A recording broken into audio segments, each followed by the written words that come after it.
झारखंड में 7 से 10 जेपीएससी परीक्षा को करीब 4 साल बीत गए। अलग अलग रैंक आने वाले अधिकारियों को पोस्टिंग मिल गई, लेकिन डीएसपी के रैंक लाने वाले अब सभी प्रशिक्षण पूरा करने के बाद भी 1 साल से पदस्थापना का इंतजार कर रहे हैं। परीक्षा पास किए 3 साल बीत गए, लेकिन अभी भी प्रशिक्षु डीएसपी का ही टैग लगा हुआ है, जबकि इस बैच से वरीयता सूची से नीचे वाले को 2023 में प्रमोशन दिया गया और डीएसपी बन गए। एक साथ 93 इंस्पेक्टर को डीएसपी रैंक में प्रोन्नति दी गई, लेकिन 2021 में परीक्षा निकालकर 2023 के जून में सभी ट्रेनिंग पूरा कर बैठे प्रशिक्षु डीएसपी को पदस्थापना न देकर अब नक्सल अभियान में लगाया जा रहा है। साथ ही अब यह भी खबर है कि 64 को डीएसपी के पद में प्रोन्नति मिलने वाली है। दरअसल जेपीएससी 7 से 10 सबसे रिकॉर्ड दिन में पूरी हुई। परीक्षा के बाद 9 माह के अंदर सभी प्रक्रिया को पूरा करते हुए सभी को नियुक्ति दे दिया गया। इसके बाद इसमें अन्य विभाग से जुड़े अधिकारियों को जगह जगह पोस्टिंग भी मिल गई, लेकिन इस बैच के 39 प्रशिक्षु डीएसपी को प्रशिक्षण के लिए अलग अलग जिला भेजा गया।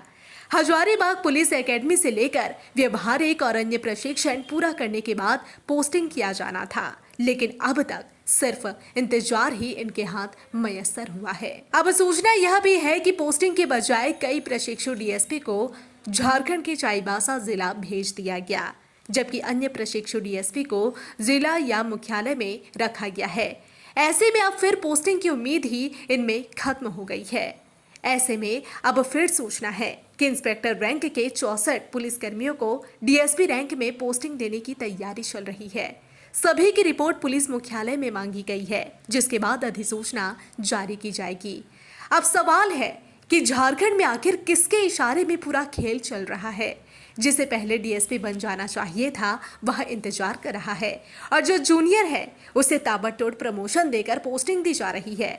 प्रशिक्षु डीएसपी को अब अपने से कम रैंक में जूनियर का आदेश मानना पड़ता है।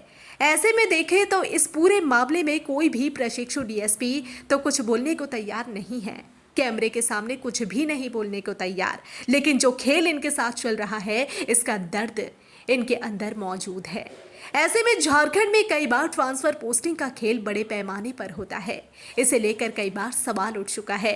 अब देखना यह होगा कि विभाग और मुख्यालय कब नींद से जागता है और कब प्रशिक्षु डीएसपी को डीएसपी के पद पर पोस्टिंग दी जाती है, जिससे वह किसी अनुमंडल क्षेत्र के पुलिस कप्तान की जिम्मेदारी निभा सके।